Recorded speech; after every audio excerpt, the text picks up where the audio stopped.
جشنی موسمی ملی قدیمه مردمی فارسی زبان و تاجیک است که قبل از اسلام این جشن را همچون احیای زنده شوی موجودات و گرم شوی فصل جشن می گرفتند و همزمان برابر شوی شب و روز.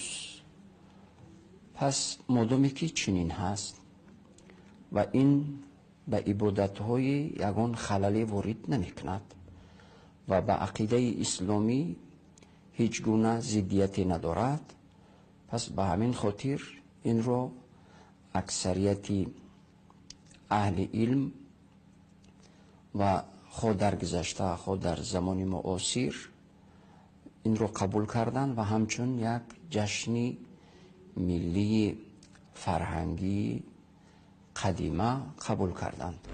عزة إلى مشرك تعظیما لليوم فقد كفر بالله و احبط اعماله. هر کس که یک تخم مرغ را به یک مشرک مجوسی که چی جشن میگیره، نوروز جشن میگیره، به او میدهد، به خاطر تعظیم روز میدهد، کافر شده و اعمال سابقش باطل شده. علیاذ بالله. بگویم نظری من است تحریر کرده، مازی میترسم، ما جرأت کرده نمیتونم. قاضی ابوالمحاسن حسن ابن منصور حنفی، مشربش حنفی می فرماید من اشترا فیه شیئا لم یکن یشتریه فی غیره. کسی که در روز نوروز یک چیزی را میخرد که در دیگر روزا نمیخرید، به خاطر نوروز میخرد. او اهدا فیه هدیه الی غیره، یا تحفه ارسال میکنه به نام نامزادی، به نام کالای داماد، به نام کالای عروس، به نام مچمچی چنان 100 رقم چل ولد ایجا یاد دارن اینا، به هر نامی که تحفه و هدیه رایی میکنه. فإن اراد بذلك تعظیم اليوم، اگر در این روز تعظیم روز اراده میکنه که اگر ما در این روز تحفه رایی نکنیم سال ما خراب میشه، آینده ما خراب میشه، این روز با عظمت است، مثل روزه، مثل نماز، مثل زکات شعار دین است. کما یعظمه الکفر، چنانچه که کافران عقیده را دارند، فقط کفر، کافر میشن. علیاذ بالله.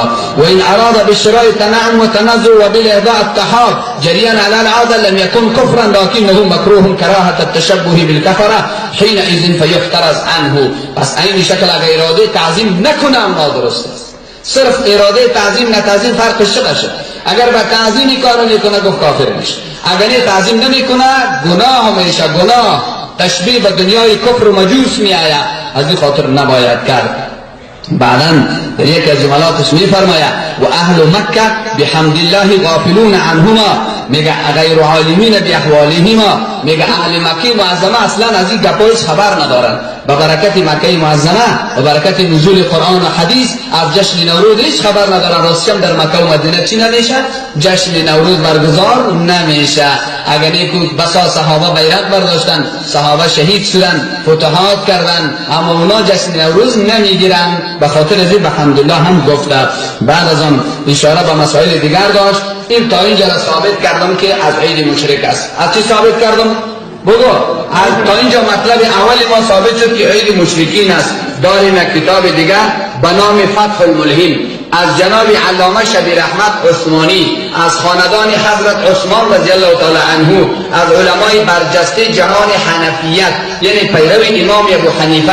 این فتح الملهم جلد 5، البته بالای مسلم شریف سوم کتاب مسلمانان شرح است. در صفحه 549 این هم داشته خود را داره. من نخواد گپا را دراز کردم، فقط عین مطلب میگیرم که در صفحه 549 عین گپی است که اونا در ارتباط جشن نوروز حرفی دارن که خدمت شما تقدیم باید شود. اونا میفرمایند در زیر یک حدیث است، از دو حدیث میگذرم، میگه همین حدیثی در مسلم است واستنبت منه كراهة الفرح في أعياد المشركين والتشبه بهم. وبالغ شيخ أبو حفص الكبير النسفي من الحنفية فقال من أهدى فيه بيزة إلى مشرك تعظيما لليوم فقد كفر بالله تعالى. میگه از این حدیث کشیده می شود که خوشحالی کردن در عید مشرکین، تشبیه دادن خود را به او، خینه کردن دست و لباس نو پوشیدن، خانه را رنگ کردن و در و کلکین و دروازه را رنگ کردن، پخته توشکا را جدید کردن، کالای نامزاد روان کردن، از داماد به دختردار، از دختردار به دختر الی آخره. خلاصه به نام آنچه که خوردن نوشیدن پوشیدن در نوروز تغییراتی که کس خود میارد گفت اگر به تعظیم یوم باشد عقیده تعظیم جزیه دین را کرده باشد چنانچه که در نوار دیگری گفتم مرغ سفید را بزن که تا سال آینده سفید و خوشحال باشی سر سبزی پالک بده و خوکو که تا سال آینده سبز باشی سبزی پالک بریان کرده سبزی تو بزن که تا سال آینده سبز باشی کمک را از علف و اشجار و نبات خوشی را اونا میخواهند اما قول خدا پیامبر اجماع قیاس همه در جای خود باقی مانده از این خاطر دوستان من عزیزان من گفت که باز امو گپ پیشتر ابو حفص کبیر است کل دنیا را ابو حفص کبیر میره که چند صد سال پیش از میگه مولای نو میگه گفت کافر میشه اما این در گردن خودشان